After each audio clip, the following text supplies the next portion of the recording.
जब मैं बाथरूम से नहाकर बाहर आई तो कमरे में एक अजीब सी खामोशी फैली हुई थी।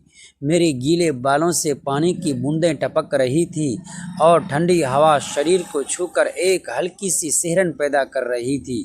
मैंने तौलिए से अपने बाल सुखाने शुरू ही किए थे कि तभी मेरी नज़र ड्रेसिंग टेबल पर रखे एक छोटे से डिब्बे पर पड़ी।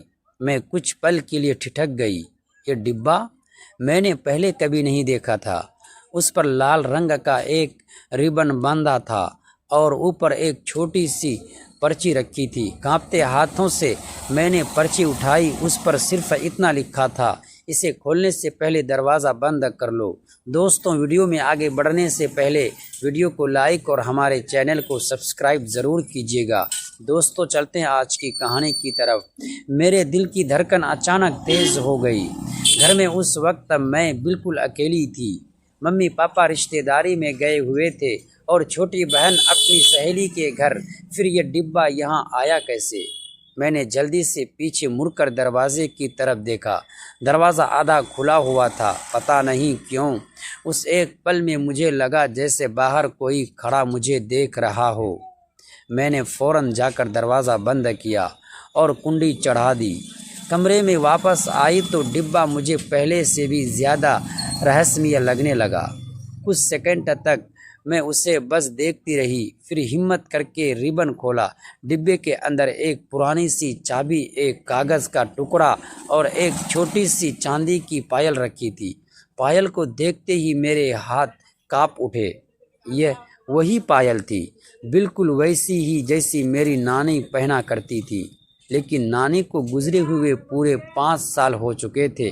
मैंने जल्दी से कागज़ खोला। उस पर टेढ़े मेरे अक्षरों में लिखा था, जिस राज को सबने दफना दिया वह अभी ज़िंदा है। स्टोर रूम की पुरानी अलमारी खोलो। अब मेरे माथे पर पसीना आ गया था, जबकि अभी कुछ देर पहले ही मैं नहाकर आई थी। नानी की मौत के बाद घर में कई बातें फुसफुसाहटों में हुई थी, पर किसी ने कभी खुलकर कुछ नहीं बताया। मुझे बस इतना याद था कि नानी हमेशा कहती थी, इस घर की दीवारें सब जानती हैं। मैंने खुद को संभाला और धीरे धीरे कमरे से बाहर निकली। पूरा घर सुनसान था। बरामदे की घड़ी की टिक टिक अब साफ सुनाई दे रही थी। हर कदम के साथ ऐसा लग रहा था जैसे फर्श मेरे पैरों के नीचे करा रहा हो। स्टोर रूम घर के सबसे कोने में था, जहां मैं बचपन से जाने से डरती थी। दरवाजे के पास पहुंचकर मैंने एक गहरी सांस ली और उसे धक्का दिया। दरवाज़ा चर चर की आवाज़ के साथ खुला। अंदर धूल, पुरानी लकड़ी और बंद हवा की मिली जुली गंध भरी थी।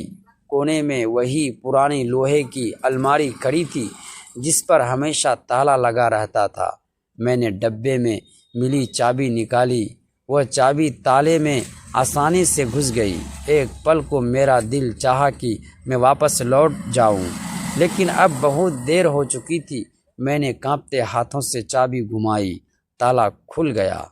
अलमारी के अंदर कपड़ों के नीचे एक पुरानी डायरी, कुछ काले सफ़ेद फ़ोटो और एक कपड़े में लिपटी हुई चीज़ रखी थी। मैंने पहले डायरी उठाई।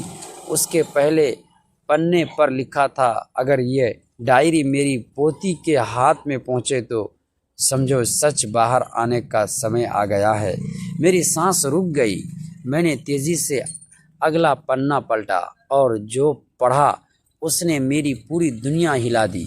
डायरी में लिखा था कि नानी की मौत एक हादसा नहीं थी, वह एक साजिश थी, और उस साजिश में शामिल लोगों में एक नाम ऐसा था जिस पर हमारे घर में सबसे ज़्यादा भरोसा किया जाता था।